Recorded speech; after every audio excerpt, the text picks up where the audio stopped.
캉, 캉. 무쇠틀이 부딪히는 소리는 마치 뼈마디가 부서지는 듯한 타열음 같았다.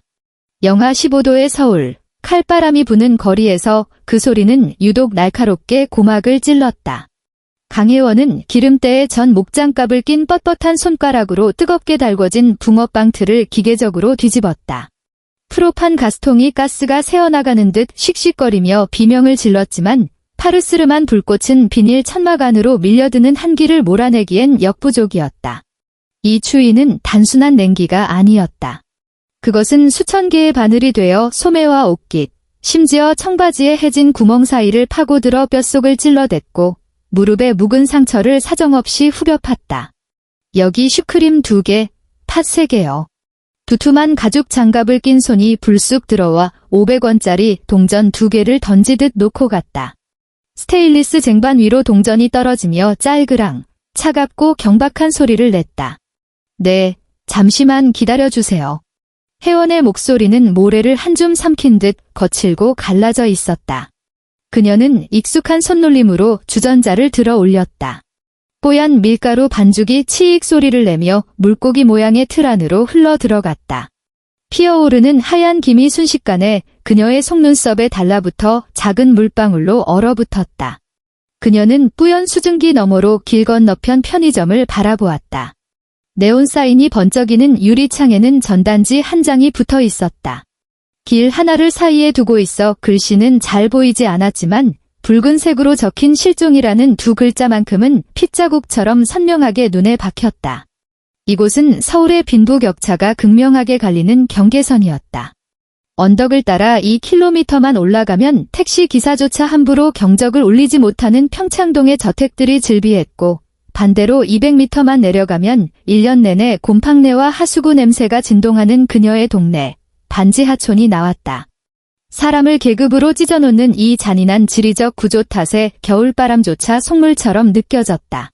산동네 부촌을 스치고 내려올 때는 맑고 차가웠던 바람이 이곳에 닿으면 쓰레기장의 악취와 매캐한 연탄 냄새를 머금고 불어닥쳤다.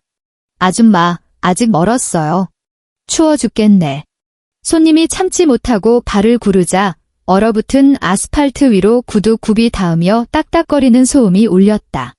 금방 됩니다. 겉을 좀 더 바삭하게 하느라 30초만 더 구울게요. 혜원은 고개를 숙인 채 최대한 비굴하고 상냥한 톤으로 대꾸했다. 기억을 잃은 지 3년, 그리고 이 거리에서 붕어빵을 판 지 3번째 겨울이었다. 그녀는 누구에게나 허리를 굽히는 법을 배웠고 남은 자존심 따위는 이싸구려 밀가루 반죽 속에 으깨어 넣어버리는 법을 익혔다. 잘 구워진 황금빛 붕어빵을 집게로 집어 종이봉투에 담으려던 순간이었다. 그녀의 시야 구석으로 무언가가 어른거렸다. 가로등 불빛이 닿지 않는 어둠 속 버려진 새끼 고양이처럼 웅크리고 있는 아주 작은 그림자였다. 혜원의 손이 허공에서 멈칫했다. 아이였다. 말도 안 되게 얇은 실크 잠옷 한 장만 걸친 채 발에는 짝이 맞지 않는 슬리퍼 한 짝만 덜렁 신겨져 있었다.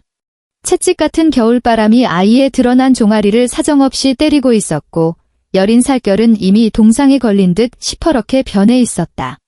감사합니다. 또 오세요. 손님을 보낸 뒤에도 혜원은 가스불을 끄지 않았다. 그녀는 무엇에 홀린 듯 갓 구워져 김이 모락모락 나는 팥붕어빵 하나를 집어 깨끗한 기름 종이에 감쌌다. 비닐 천막을 걷고 밖으로 나가는 순간 칼바람이 그녀의 몸에 남아있던 마지막 온기마저 앗아갔다. 인기척을 느낀 아이가 화들짝 놀라며 몸을 떨었다. 본능적으로 뒷걸음질 치던 아이의 등이 차가운 시멘트 전봇대에 쿵 하고 부딪혔다.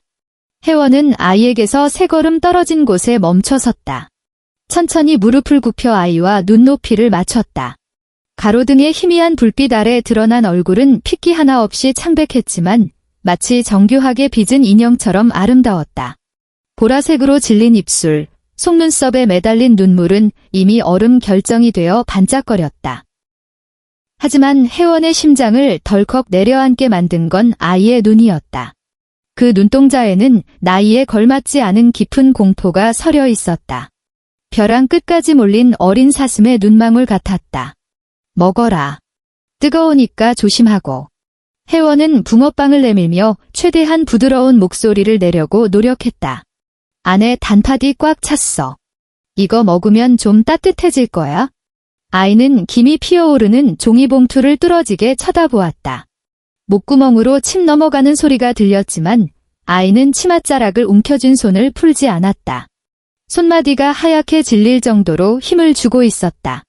그것은 낯선 이에 대한 경계심이라기보다 오랫동안 뼛속 깊이 새겨진 훈련된 공포에 가까워 보였다. 독 같은 거 안 탔어. 혜원은 씁쓸하게 웃으며 붕어빵 꼬리를 조금 떼어 제 입에 넣고 오물거려 보였다. 봐, 아줌마도 먹잖아. 그제야 아이가 움직였다. 얼어서 붉게 부어오른 고사리 같은 손을 뻗어 마치 생명줄이라도 되는 양 붕어빵을 낚아챘다. 따뜻한 온기가 손바닥에 닿자 아이의 눈에서 참았던 눈물이 툭 하고 떨어져 뜨거운 빵 껍질 위로 번졌다. 아이는 입천장이 되는 것도 아랑곳하지 않고 허겁지겁 빵을 베어 물었다. 입가에 파당금을 묻혀가며 걸신 들린 듯 먹어치우는 모습에 혜원의 코끝이 시큰해졌다. 천천히 먹어. 더 있으니까. 혜원은 목에 두르고 있던 보풀린 회색 목도리를 풀었다. 동대문 시장에서 5,000원을 주고 산 싸구려 목도리였다. 그녀가 아이의 목에 조심스럽게 목도리를 감아주는 순간 였지만 고급스러운 향기가 훅 끼쳐왔다. 시트러스와 시더우드가 섞인 듯한 그 향은 기름 쩐내가 진동하는 이 거리와는 너무나도 이질적이었다. 갑자기 아이가 씹던 것을 멈췄다. 고개를 든 아이의 눈에서 공포가 사라지고 대신 믿을 수 없다는 듯한 충격이 차올랐다. 아이의 시선이 혜원의 얼굴에 못 박히듯 고정되었다. 그 눈빛이 너무나 뜨겁고 절박해서 혜원은 등골이 서늘해질 정도였다. 아이가 입에 물고 있던 붕어빵 반쪽이 바닥으로 툭 떨어졌다. 왜 그러니? 혜원은 무의식적으로 자신의 뺨을 만졌다. 거친 피부의 감촉이 느껴져 순간 위축되었다. 아줌마 얼굴에 뭐 묻었어? 아이는 대답 대신 천천히 손을 들어 올렸다. 얼음장처럼 차가운 손가락 끝이 혜원의 뺨에 닿았다. 그 손길은 차가웠지만 혜원의 가슴 속에는 설명할 수 없는 뜨거움이 울컥 솟구쳤다. 아이의 눈빛이 혼란으로 흔들리더니 이내 찢어질 듯한 갈망으로 변했다. 마치 죽은 사람이 살아 돌아온 것을 목격한 듯한 표정이었다. 사진, 아이의 튼 입술이 달싹였다. 귀를 기울이지 않으면 들리지 않을 만큼 가느다란 목소리였다. 뭐라고? 혜원이 몸을 더 가까이 기울였다. 장식장 뒤에 숨겨둔 사진, 아이의 목소리가 덜덜 떨리기 시작했다. 눈물이 툭 터진 듯 쏟아져 내렸다. 엄마한테 들키면 안 되는 그 사진, 거기 있던 사람이랑 아이가 갑자기 혜원의 품으로 와락 달려들었다. 웅크리고 있던 혜원이 뒤로 넘어갈 뻔할 정도로 거센 힘이었다. 가느다란 두 팔이 혜원의 목을 필사적으로 감아왔다. 놓치면 눈앞의 사람이 거품처럼 사라지기라도 할 것처럼. 데려가 줘. 아이가 혜원의 귓가에 대고 울부짖었다. 절망적인 애원이 담긴 목소리였다. 제발, 그 사람들이 못 찾게 해줘. 나 좀 데려가줘. 그때 멀리서 날카로운 사이렌 소리와 함께 육중한 엔진음이 들려왔다. 검은 세단 몇 대가 어둠을 가르며 질주하고 있었다. 놈들이 쏘아대는 헤드라이트 불빛이 거리에 흉포한 그림자를 드리웠다. 혜원의 품에 안긴 아이가 차 소리를 듣는 순간 돌처럼 굳어버렸다. 숨소리조차 멈춘 것 같았다. 설명할 수 없는 본능에 가까운 보호 본능이 혜원의 뇌관을 건드렸다. 그녀는 지체 없이 아이를 번쩍 안아 올렸다. 넉넉한 패딩 점퍼로 아이를 감싸 안은 그녀는 김이 모락모락 나는 노점상을 내팽개친 채 반지하 집으로 이어지는 캄캄한 골목길을 향해 몸을 던졌다. 별표 별표 별표. 반지하의 공기는 언제나 무겁고 축축했다. 이곳은 도시의 맹장 같은 곳, 햇빛조차 외면하는 장소였다. 습기를 머금어 퉁퉁 불어버린 벽지는 곳곳이 벗겨져 시커먼 곰팡이를 드러내고 있었다. 마치 가난을 비웃는 귀신의 얼굴들 같았다. 지면 위로 반쯤 걸쳐진 창문 너머로는 바쁘게 지나가는 행인들의 신발 밑창만이 보일 뿐이었다. 혜원은 이은이라고 자신을 소개한 아이를 전기장판 위에 앉혔다. 이 방에서 유일하게 온기가 도는 곳이었다. 그녀는 부엌으로 가서 라면 하나를 끓였다. 특별히 계란도 하나 풀었다. 월급날이 아니면 맛보기 힘든 사치였다. 먹어. 혜원은 찌그러진 양은 냄비를 접이식 상위에 올렸다. 이은은 이불을 뒤집어 쓴 채 혜원의 낡은 티셔츠를 입고 있었다. 옷이 너무 커서 마치 긴 로브를 걸친 것 같았다. 아이는 여전히 회색 목도리를 부적처럼 꼭 쥐고 있었다. 구석에 놓인 뚱뚱한 브라운관 텔레비전이 지직거리는 소음을 냈다. 누군가 버린 것을 주워온 그 텔레비전은 화면이 수시로 위아래로 튀었다. 제왕그룹 최미경 회장 사모님이 기자회견장에서 오열하고 있습니다. 뉴스를 진행하는 앵커의 목소리에 국물을 떠먹던 이은의 몸이 흠칫 굳었다. 숟가락이 쨍그랑 소리를 내며 냄비 속으로 떨어졌고 붉은 국물이 상위로 튀었다. 혜원은 고개를 돌려 텔레비전 화면을 응시했다. 화면 속에는 검은 정장을 입은 여자가 손수건으로 눈가를 찍어내고 있었다. 잡티 하나 없는 완벽한 피부, 주름 한 점 없이 팽팽한 얼굴에서는 돈으로 관리된 귀티가 흘렀다. 최미경은 수많은 카메라 플래시 세례를 받으며 금방이라도 쓰러질 듯 비틀거렸다.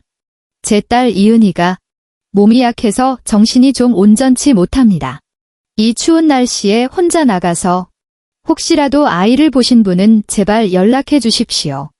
사례는 얼마든지 하겠습니다. 제 딸만 찾을 수 있다면 저는 뭐든지 할 수 있습니다. 카메라가 최미경의 얼굴을 클로즈업했다.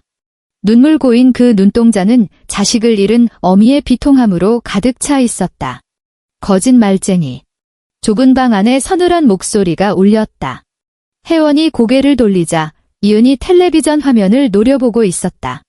엄마를 그리워하는 눈빛이 아니었다. 그것은 순도 높은 끈적거리는 증오였다.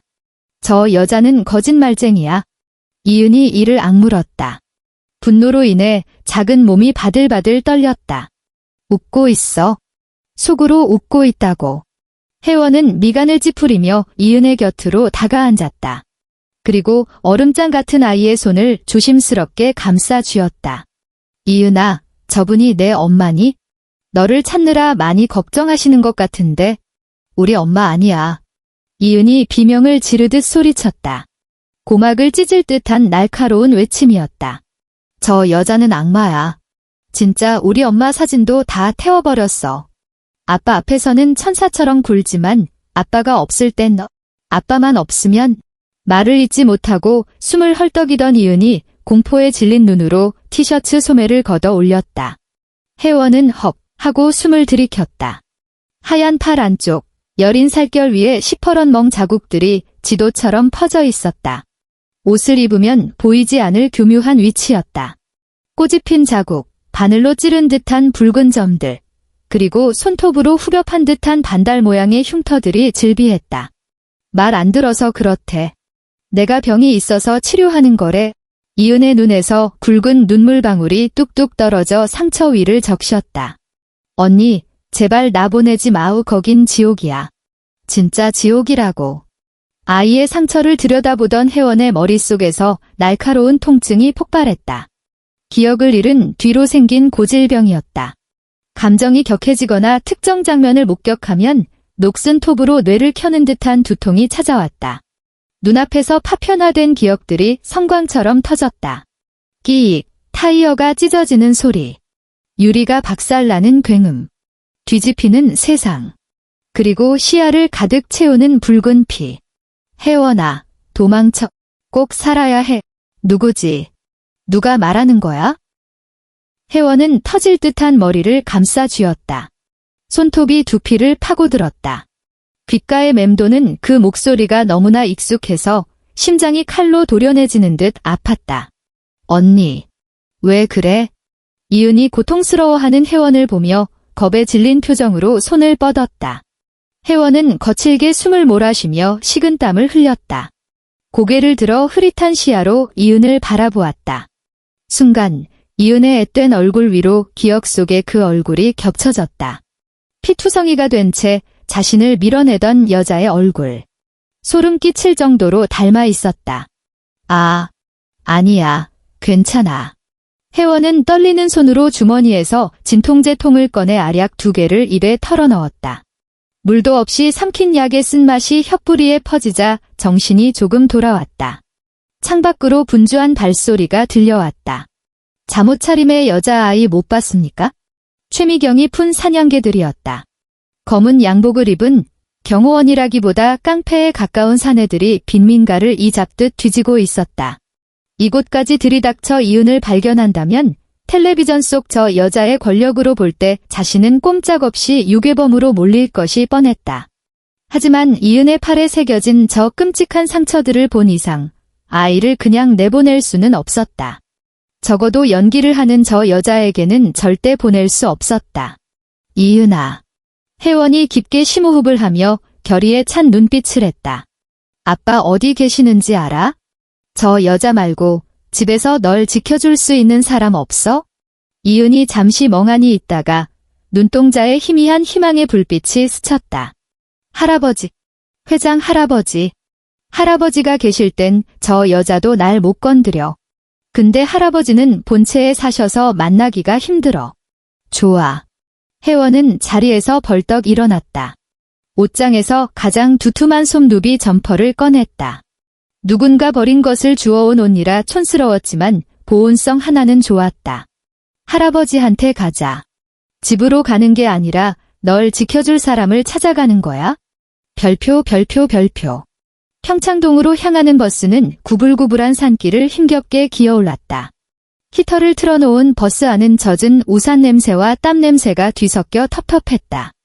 혜원은 이은을 품에 꼭 안고 펑퍼짐한 점퍼로 아이의 비단 잠옷을 가렸다. 승객들이 힐끔거리는 시선이 느껴졌다. 동상 걸린 손에 낡은 패딩을 입은 여자와 꾀죄죄한 겉옷 속에 감춰졌지만 백자처럼 하얀 피부를 가진 아이. 이 도시 어디에도 어울리지 않는 부조하였다. 저 여자 봐, 아까 뉴스에서 나온. 뒷좌석의 아주머니들이 소곤거리는 소리가 들렸다. 쉿, 함부로 말하지 마. 꼴을 보니 남의 집에 봐주는 식모가 애 데리고 도망친 거 아니야? 혜원은 이은의 얼굴을 가슴에 더 깊이 파묻고 못 들은 척했다. 심장이 터질 듯 뛰었고 손바닥은 식은 땀으로 축축했다. 종점이었다. 이곳은 다른 세상이었다. 매캐한 연탄 냄새 대신 젖은 소나무 향과 차가운 정적만이 감돌았다. 높은 담벼락 위에는 철조망이 둘러쳐져 있었고 몇 미터 간격으로 설치된 감시 카메라는 차가운 눈동자가 되어 개미 새끼 한 마리까지 감시하고 있었다. 제왕그룹 회장의 저택은 산중턱에 거대한 요새처럼 솟아 있었다. 혜원은 이은의 손을 잡고 거대한 조각 철문을 향해 한 걸음씩 내디뎠다. 산바람이 머리카락을 헝클어뜨렸지만 그녀의 눈에 서린 결기는 흩어지지 않았다. 대문 앞 5미터 전방에 다다르자 검은 정장에 이니어를 낀 거구의 사내 둘이 앞을 막아섰다. 뭡니까? 여긴 사유지입니다. 잡상이는 꺼지셔.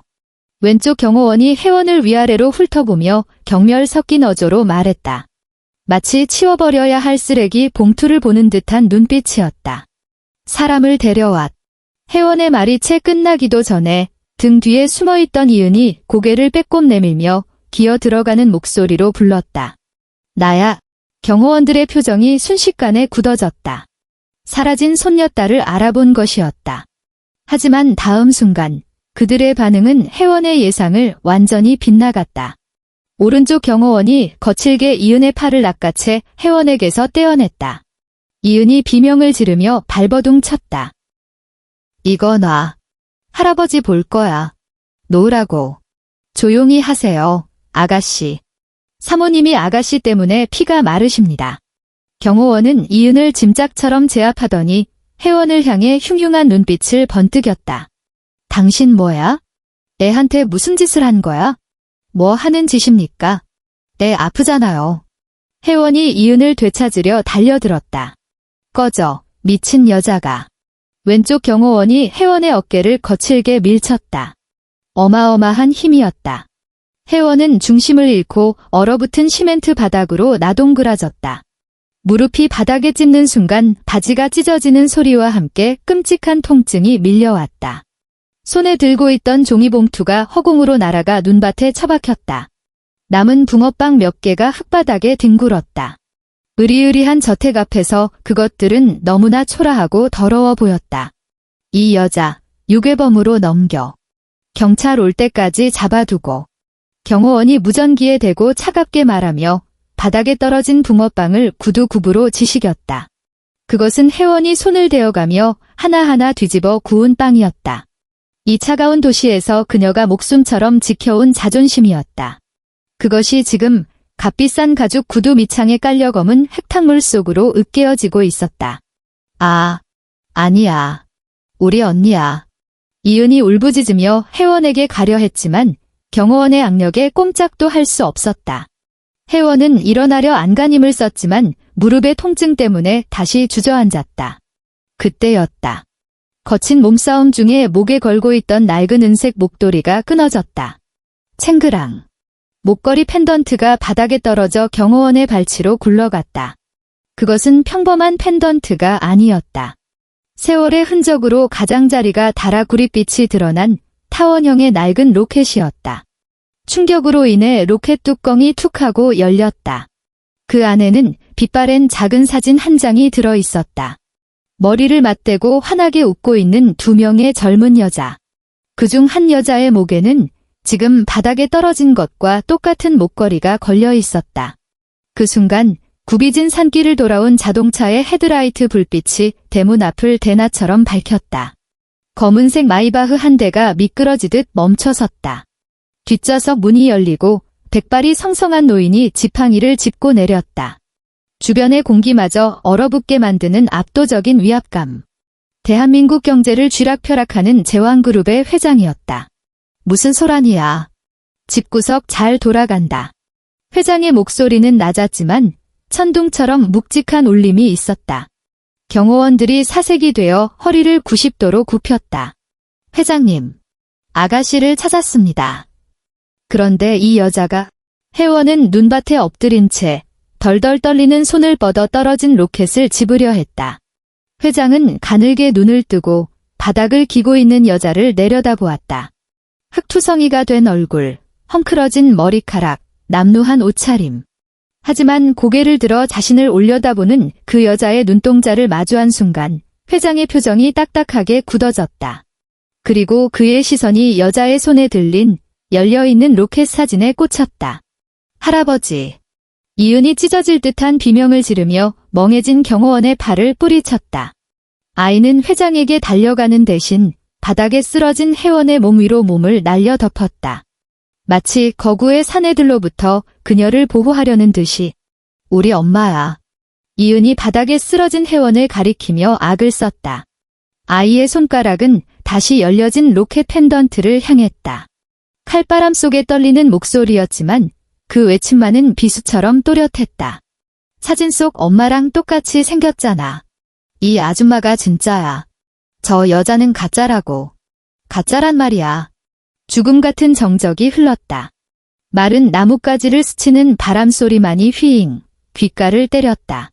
지팡이를 짚은 회장의 손이 격렬하게 떨리기 시작했다. 그는 혜원을 향해 한 걸음씩 다가갔다. 구두 굽이 눈바닥을 찍는 소리가 사람들의 심장박동을 밟는 듯 무겁게 울렸다. 수많은 사람을 부리고 평생을 계산 속에 살아온 노인의 눈, 그 탁해진 눈망울에 믿을 수 없다는 듯 물기가 차올랐다. 그는 혜원의 얼굴을 내려다보았다. 오래전 죽은 며느리와 지독하리 많이 겹쳐지는 그 얼굴을. 혜원은 고개를 들어 위압적인 노인을 올려다보았다. 머리가 다시 깨질 듯이 아파왔다. 뇌 안에서 무언가가 팽창해 터져버릴 것만 같았다. 충격이 기억의 심연을 가로막고 있던 댐에 균열을 낸 듯했다. 그녀는 무의식적으로 손을 뻗었다. 눈앞에 있는 지팡이가 마치 구명줄이라도 되는 양 잡으려 했다. 혜원의 손끝이 차가운 붉은색 나무 지팡이에 닿으려는 찰나였다. 허공에 머물던 지팡이가 바닥으로 내리꽂히지 않고 보이지 않는 힘에 이끌린 듯 혜원의 손끝에서 고작 1cm 떨어진 눈밭에 쿵 하고 박혔다. 그거 이리 다오. 노인의 목소리는 방금 전에 천둥 같던 위험은 사라지고 사포로 문지른 듯 거칠게 떨리고 있었다. 혜원의 손가락은 이미 동상으로 감각이 없었다. 그녀는 남의 살점 같은 손가락을 억지로 움직여 얼어붙은 흙바닥에 박힌 펜던트를 파냈다. 손톱 밑으로 새카만 흙탕물이 배어들었다. 마침내 끊어진 은색 체인을 집어든 그녀가 떨리는 손을 들어 올렸다. 누런 헤드라이트 불빛 아래 뚜껑이 열린 낡은 로켓이 바람에 힘없이 흔들렸다. 회장은 그것을 받아들지 않았다. 대신 동상으로 붉게 부어오르고 자잘한 화상 흉터가 뒤덮인 회원의 손을 뚫어지게 응시했다. 말라비틀어진 나무 껍질처럼 거친 그 손은 이 호화로운 저택의 대리석 바닥과는 너무나도 어울리지 않는 비참한 풍경이었다. 여보, 이게 무슨 짓이에요? 날카로운 여자의 목소리가 기이한 정적을 찢어발겼다. 저택의 육중한 현관문이 벌컥 열리더니 두툼한 흰색 밍크 코트를 걸친 최미경이 뛰쳐나왔다. 그 뒤로 고개를 푹 숙인 고용인들이 훈련된 벙어리처럼 따라 나왔다. 최미경의 시선이 바닥에 엎드린 회원과 경호원에게 붙들린 이은에게 꽂혔다. 완벽하게 세팅된 그녀의 얼굴에 스치듯 당혹감이 번졌으나 그것은 순식간에 완벽한 연기로 덮였다. 세상에, 이은아. 최미경이 달려들었다. 경호원의 손에서 아이를 낚아채듯 빼앗아 품에 안았다. 아이가 윽 하고 신음할 정도로 거친 악력이었다. 내 새끼, 엄마가 얼마나 놀랐는지 아니. 어떻게 이런 거지 같은 여자랑 밖을 나가? 그녀가 고개를 돌려 회원을 노려보았다. 독을 바른 칼날 같은 눈빛이었다. 그녀는 곧바로 경호원들을 향해 소리쳤다. 뭐 하고 서 있어? 당장 이 유괴범 끌고 가서 경찰에 넘겨. 우리 그룹에서 낸 전단지 보고 돈이나 뜯어내려고 온 게 뻔하잖아. 멈춰라. 회장의 입이 열렸다. 단 3글자였지만 막 회원을 끌어내려던 경호원들을 그 자리에서 얼어붙게 만들었다. 최미경의 표정이 일순간 굳어졌다. 그녀는 억지 미소를 지어 보이며 회장의 팔짱을 꼈다. 아버님, 밖이 너무 추워요. 혈압 오르십니다. 이런 천한 것들은 제가 알아서 처리할 테니 아버님은 눈 버리지 마시고 멈추라고 했다. 회장이 최미경의 팔을 거칠게 뿌리쳤다. 평생 손에 물 한 방울 안 묻히고 살아온 귀부인이 비틀거하며 눈밭에 넘어질 뻔할 정도로 강한 힘이었다.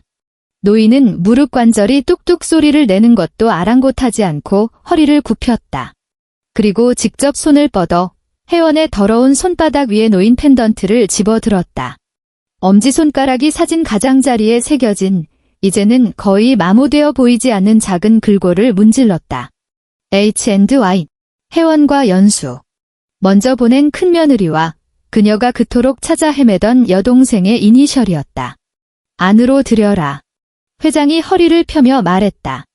흩날리는 눈발보다 차갑지만 거역할 수 없는 단호함이 서린 목소리였다. 서재로 데려가. 당장 이 박사 부르고. 친자 확인 키트 챙겨오라고 해. 아버님. 최미경의 목소리가 찢어질 듯 높아졌다. 어떻게 길바닥에서 붕어빵이나 파는 미친 여자를 믿으세요? 요즘 성형 기술이 얼마나 좋은데요? 이건 함정이에요. 누군가 우리 그룹 지분을 노리고 꾸민 짓이라고요. 회장이 걸음을 멈추고 고개를 돌렸다. 혼탁했던 노인의 눈에서 서슬퍼런 안광이 뿜어져 나왔다. 지난 40년 세월, 전쟁터 같은 재계에서 살아남은 제왕의 살기였다. 함정인지 아닌지는 피가 말해주겠지?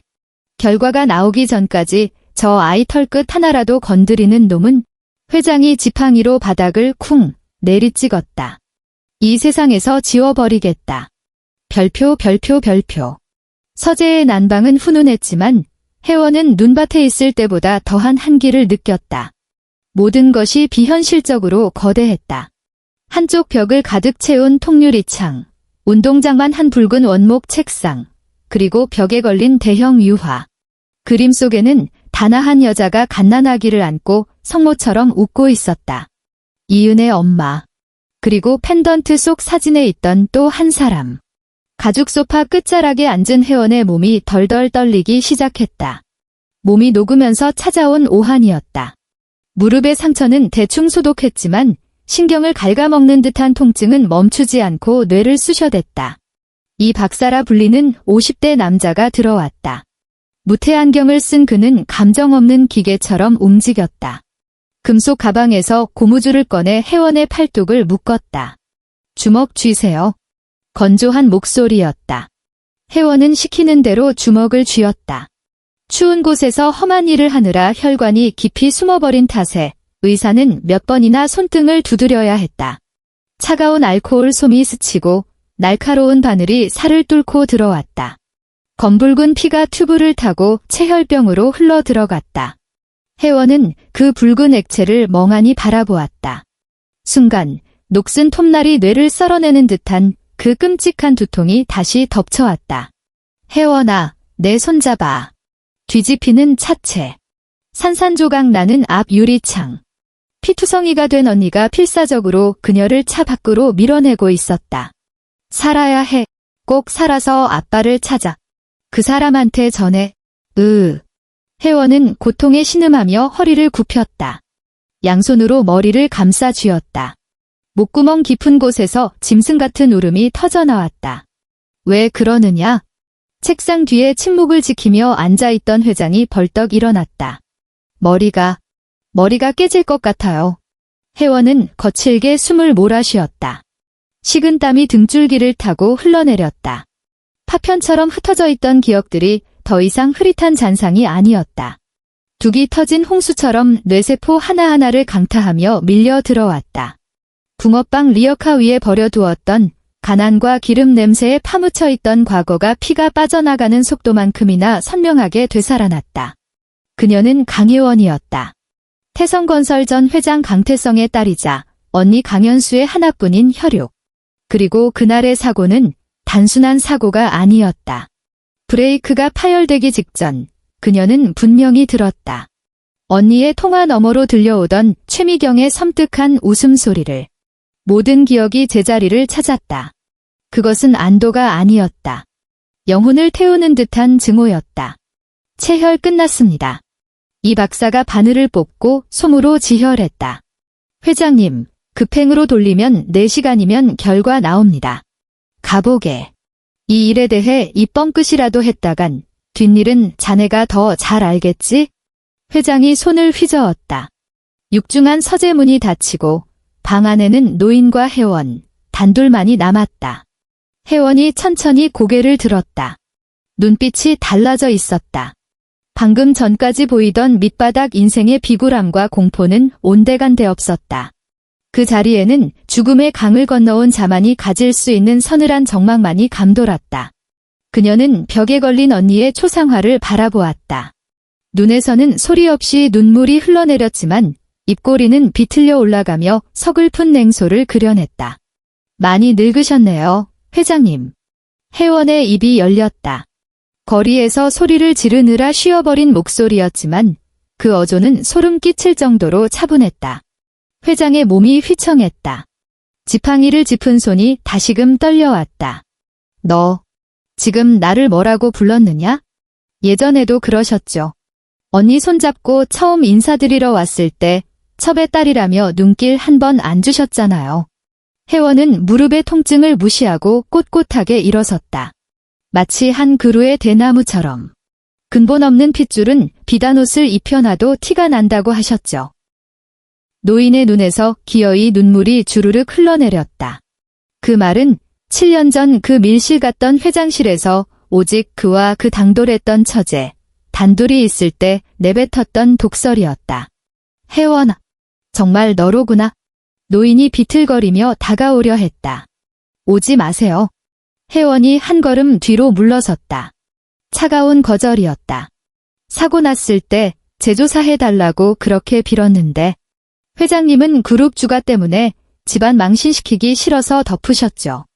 회장님도 공범입니다. 노인의 발걸음이 멈췄다.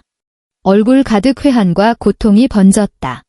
나는 미경이가 꾸민 짓인 줄은 몰랐다. 정말 단순한 사고인 줄로만 모르셨다고요. 혜원이 코웃음을 쳤다. 울음 섞인 비웃음이었다. 대한민국을 움직이는 제왕그룹 회장님이 며느리가 무슨 짓을 하는지 모르셨다고요? 아니요. 회장님은 그냥 눈을 감으신 겁니다. 죽은 며느리보다 살아있는 이용 가치가 더 큰 여자를 선택하신 거죠. 그녀는 눈물을 훔쳐냈다. 젖은 눈동자가 칼날처럼 번뜩였다. 그 여자, 최미경. 내일 그룹 창립 30주년 파티에서 언니 재단 이사장 취임한다고 했죠. 회장은 말없이 고개를 끄덕였다. 혜원은 창밖의 캄캄한 어둠을 응시했다. 유리창에 비친 자신의 얼굴은 초췌했지만 언니 강현수의 얼굴과 완벽하게 겹쳐 보였다. 저도 그 파티에 가야겠습니다. 그녀의 목소리가 낮게 깔렸다. 지옥 밑바닥에서 기어 올라왔으니 이제 누군가는 그곳으로 내려가야죠. 별표. 제왕그룹 창립 30주년 기념 파티는 서울에서 가장 호화롭다는 신라호텔 대연회장에서 열리고 있었다. 거대한 샹들리에가 쏟아내는 빛이 현기증이 날 정도로 눈부셨고 샴페인 타워는 황금빛으로 일렁였다. 대한민국 상류층이라 불리는 명사들이 죄다 모여 있었다. 남자들은 맞춤 정장을 입고 인수합병을 논했고 여자들은 서로의 보석 크기를 곁눈질하며 미소 지었다. 이 밤의 주인공은 단연 최미경이었다. 그녀는 핏빛처럼 붉은 벨벳 드레스를 입고 목에는 값어치를 매길 수 없는 다이아몬드 목걸이를 걸고 있었다. 죽은 강현수가 결혼 예물로 받았던 그 목걸이였다. 무대 중앙에 선 그녀는 마이크를 잡고 자애로운 어머니의 미소를 짓고 있었다. 대형 스크린에는 그녀가 엄마 잃은 이은을 얼마나 지극정성으로 돌봤는지, 가정을 위해 자신의 커리어를 어떻게 희생했는지를 보여주는 감동적인 영상이 흐르고 있었다. 객석에서 박수가 터져나왔다. 몇몇은 눈가를 훔치기도 했다. 사실 여기까지 오는 길이 쉽지만은 않았습니다. 최미경이 목이 메는 듯 말을 잇지 못하다가 손수건으로 눈가를 톡톡 찍어냈다. 하지만 하늘에 있는 연수 형님이 저를 지켜주실 거라고 믿습니다. 형님의 유지를 받들어 이제 연수 자선재단을 통해 우리 이은이처럼 아픔을 가진 아이들에게 사랑을 전하고 싶습니다. 정말 눈물겨운 연설이네요. 청아하면서도 서늘한 목소리가 스피커를 타고 연회장 전체에 쩌렁쩌렁 울려 퍼졌다. 최미경의 목소리가 아니었다. 사회자의 목소리도 아니었다. 그것은 마치 지옥에서 돌아온 유령의 속삭임처럼 뼛속까지 시린 한기를 품고 있었다. 순식간에 장내가 물을 끼얹은 듯 조용해졌다. 사람들은 어리둥절한 표정으로 주위를 두리번거렸다. 최미경의 얼굴이 백지장처럼 하얗게 질렸다. 그녀는 공포에 질린 눈으로 음향실 쪽을 노려보았다. 누구야? 누가 장난치는 거야? 마이크 꺼. 당장 꺼. 하지만 음향은 꺼지지 않았다. 오히려 대형 스크린에서 재생되던 감동적인 영상이 지직거리며 꺼지더니 노이즈가 잔뜩 낀 블랙박스 영상 하나가 튀어나왔다. 화면이 심하게 요동쳤다. 끼익, 끔찍한 파열음과 함께 비명이 터져나왔다. 최미경, 너 미쳤어. 차에 아이가 타고 있다고. 절규하는 강현수의 목소리였다. 죽어. 너희 자매는 다 죽어버려. 너희가 없어져야 제왕그룹이 내 것이 된다고. 그것은 최미경의 목소리였다. 악에 바친 광기로 뒤틀린 살인자의 목소리. 연회장이 발칵 뒤집혔다. 귀부인들은 입을 틀어막았고 기자들은 미친 듯이 셔터를 눌러댔다. 플래시 세례 속에 최미경의 일그러진 얼굴이 적나라하게 드러났다. 끄란 말이야. 저거 다 조작이야. 요즘 AI로 목소리 만드는 거 알잖아. 누가 날 모함하는 거야? 최미경이 발악하며 컨트롤 부스를 향해 뛰어가다가 높은 힐이 꺾여 바닥에 볼썽사납게 나동그라졌다. 그때였다. 연회장의 육중한 조각문이 끼익 소리를 내며 천천히 열렸다. 마치 심판의 시작을 알리는 신호탄 같았다. 모든 조명이 약속이라도 한 듯 입구를 비췄다. 역광을 받으며 한 여자가 걸어 들어오고 있었다. 장식 하나 없는 심플한 검은색 오프숄더 드레스. 목에는 끊어진 것을 대충 이은 낡은 은색 목걸이 하나. 머리는 단정하게 뒤로 넘겨 가녀린 목선을 드러내고 있었다. 화장기 없는 창백한 얼굴에는 동상 자국을 가리기 위한 얇은 파운데이션만이 발려 있었다. 하지만 그 눈, 사람의 영혼을 꿰뚫어 보는 듯한 깊고 검은 눈동자는 강현수를 기억하는 모든 사람의 숨통을 조여오기에 충분했다. 귀신이다. 누군가 공포에 질려 주저앉으며 샴페인 잔을 깨뜨렸다. 바닥에 엎어진 최미경은 자신을 향해 또각또각 걸어오는 그림자를 보며 뒷걸음질 쳤다. 동공이 지진이라도 난 듯 흔들렸다. 너는 분명 죽었는데 내 눈으로 차가 절벽으로 떨어지는 걸 봤는데. 혜원은 무대 위로 올라갔다. 나무 바닥을 울리는 구두 소리가 최미경의 심장을 짓밟은 카운트다운처럼 들렸다. 그녀는 최미경 앞에 멈춰 섰다. 한때 자신을 벌레 보듯 했던 여자를 이제는 가장 높은 곳에서 내려다보고 있었다. 그래, 난 죽었어. 혜원이 허리를 숙여 최미경의 귓가에 속삭였다. 오직 두 사람만 들을 수 있는 낮은 목소리였다. 그 추운 겨울, 비닐 천막 안에서 붕어빵이나 팔던 비굴한 아줌마는 죽었어. 그녀는 허리를 펴고 객석을 향해 돌아섰다. 손에 들린 서류 봉투를 높이 치켜들었다. 붉은색 인장이 찍힌 서류들이었다. 저는 강혜원입니다. 태성건설 강태성 회장의 딸이자 강현수의 친동생입니다. 마이크를 타고 흐르는 목소리는 더 이상 떨리지 않았다. 이것은 저와 조카 이은의 유전자 검사 결과, 그리고 제 아버지의 유언장 공증 서류입니다.